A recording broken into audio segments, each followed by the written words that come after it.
Hello students, today we discuss in English subject English grammar and our first topic और हमारा first topic है word, phrase and sentences. In the word, अगर हम word में देखें, a word is a combination of letter. जो एक word बनता है वो letter के combination से बनता है. letters कौन से होते हैं? ये हमारे ABCD, इनको हम कहते हैं लेटर. ठीक है, इनके कॉम्बिनेशन से जो वर्ड बनता है उसे हम कहते हैं word. That has conveys a clear sense, जिसका एक क्लियर सेंस भी निकलता है. And idea is called a word, और इस तरीके के जो आइडियाज निकलते हैं उसे हम वर्ड बुलाते हैं. एग्जाम्पल के तौर पे बॉय, बॉय के लिए हमने लेटर बी उठाया, फिर ओ उठाया, फिर हमने वाई उठाया, इसको हमने साथ में लिख दिया तो ये क्या बन गया बॉय. बॉय मीन्स लड़का. उसी तरीके से हमने लिखा है flower, toy, lion, India, Delhi. Okay, so जब लेटर्स के कॉम्बिनेशन साथ में बनते हैं तो उसके क्लियर आइडिया, क्लियर उसे कन्वेज करते हैं हम सेंस. ठीक है, तो उसको हम कहते हैं word. Words are the way to identify a group of letters. ठीक है, क्लियर है. आपको पता ही है कि लेटर्स जब साथ में कॉम्बिनेशन में साथ में रहते हैं तो वो वर्ड बनाते हैं. मीन्स कि वर्ड कैसे बनता है? Word are the way to identify a group of letter. Word letters को आइडेंटिफाई करके बनाए जाते हैं. Clear. So what is letter? अगर हमने आपको बता दिया कि लेटर क्या होते हैं, अक्षर क्या होते हैं, वही ABCD, जिनके हम एक ग्रुप को क्या बोलते हैं, जो ये ग्रुप ए से लेके स्टार्ट होता है, ए से, और हमारे जेड पर ख़त्म हो जाता है. तो ABCDEFGH हम उसको लगातार बोलते रहते हैं, तो उनका बोलते हैं अल्फ़ाबेट. जहाँ पर लिखा है मैंने अल्फ़ाबेट. और अगर हम सिंगल वर्ड बोलेंगे तो उसको हम बोलते हैं लेटर.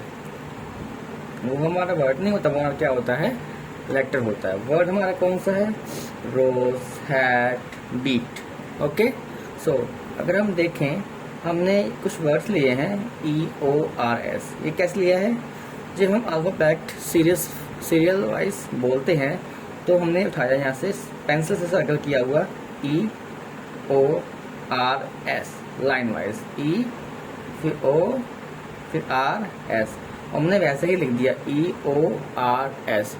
EORS हमने लिख दिया, बट इसका कोई एक्चुअल में मीनिंग नहीं बनता है.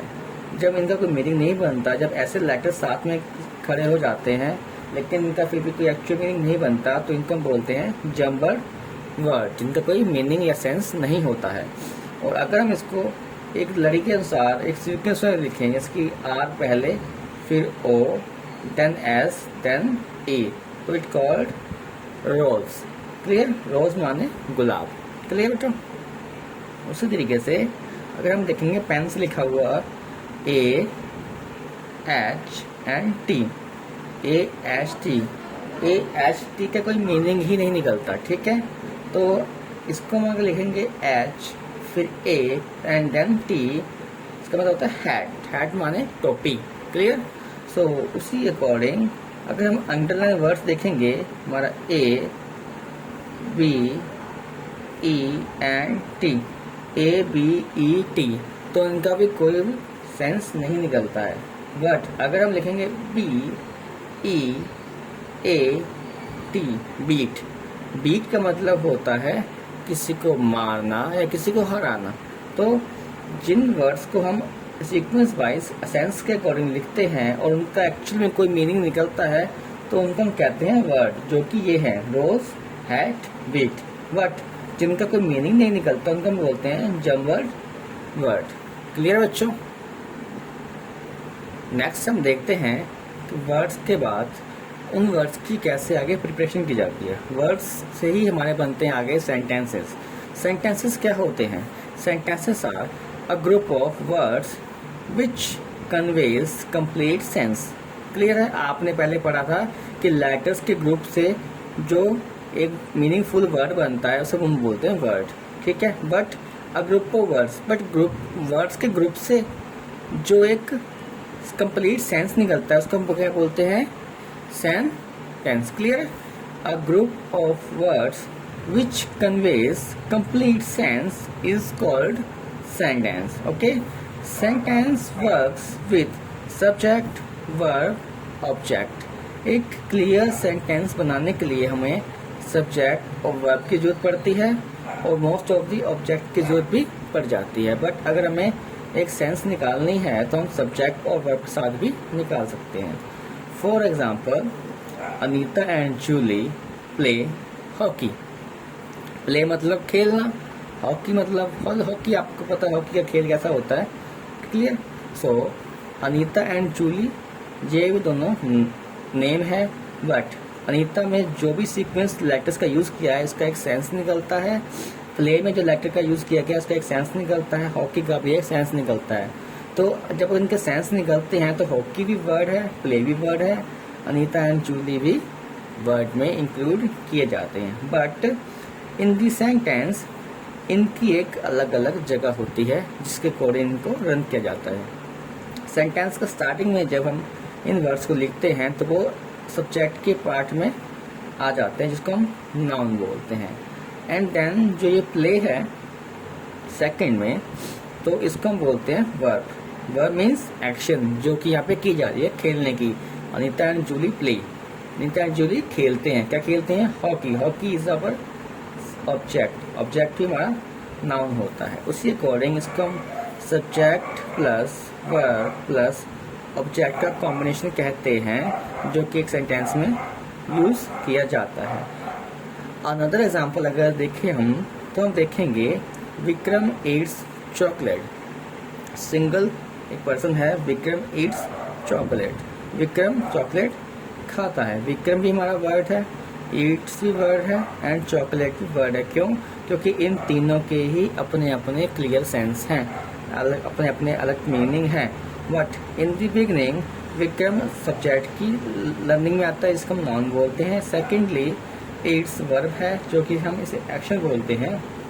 And third and last is chocolate जिसे हम ऑब्जेक्ट के तौर पर यूज करते हैं जिसे हम बोलते हैं नाउन। क्लियर है? इस अकॉर्डिंग हमारे सेंटेंस बिल्ड होते हैं। सेंटेंसेस के रूल्स होते हैं, रूल्स के अकॉर्डिंग सेंटेंस चलते हैं। लेटर्स जो होते हैं एग्जाम्पल्स के तौर पर देखा जाए, letters A B C T, जब ऐसे वर्ड साथ में जुड़ते हैं तो क्या बनाते हैं? वर्ड। बट बहुत सारे वर्ड्स जुड़ के क्या बनाते हैं? सेंटेंस। तो ये एक बिगनिंग है, ये ऐसे चलती है। क्लियर है? सो सेंटेंस के बाद क्या बनेगा हमारा, हम बात करेंगे सेंटेंस के बाद फ्रेज की। हम फ्रेज में देखते हैं फ्रेज क्या होते हैं। फ्रेज क्या है? Phrase are the made of two or more words. Phrase में एक या दो से ज़्यादा वर्ड्स जुड़े होते हैं। They don't have subject and verb. इनमें ना ही कोई सब्जेक्ट होता है ना ही कोई वर्ब होता है, जैसा कि मैंने आपको पहले बता दिया है। And convey only incomplete meaning. बस सिर्फ ओनली इनकम्प्लीट, जो कंप्लीट नहीं होता उस मीनिंग को कन्वे करते हैं, दर्शाते हैं।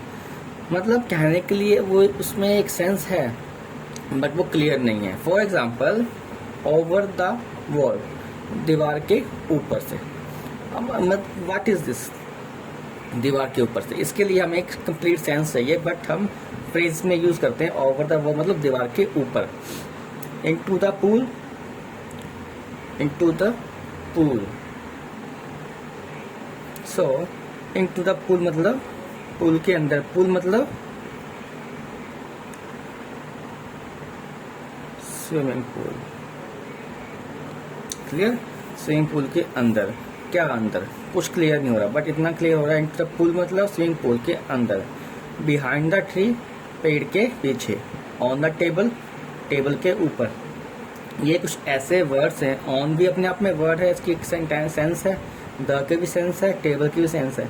बट ये जो तीन वर्ड हैं या ये सभी वर्ड्स हैं आपस में एक मीनिंग तो बता रहे हैं बट वो इनकम्प्लीट है। तो ऐसे इनकम्प्लीट मीनिंग्स को हम क्या बोलते हैं? फ्रेज। ओके, सो आप इनको पढ़ेंगे, आप इनको समझेंगे वीडियो लेक्चर के अकॉर्डिंग। ओके, और आप ये ध्यान देंगे कि ये लेक्चर्स आपको आपके बेबी कॉन्वेंट स्कूल की तरफ से दिए जा रहे हैं। सो अगर आपको यूट्यूब का लिंक मिलता है तो आप इसे पढ़ें। इसके अलावा और कोई लेक्चर वीडियो में यूट्यूब पे ऑनलाइन अटेंड ना करें। ये लेक्चर आपको आपके सिलेबस के अकॉर्डिंग आपके स्कूल की तरफ से दिया जा रहा है। Thank you.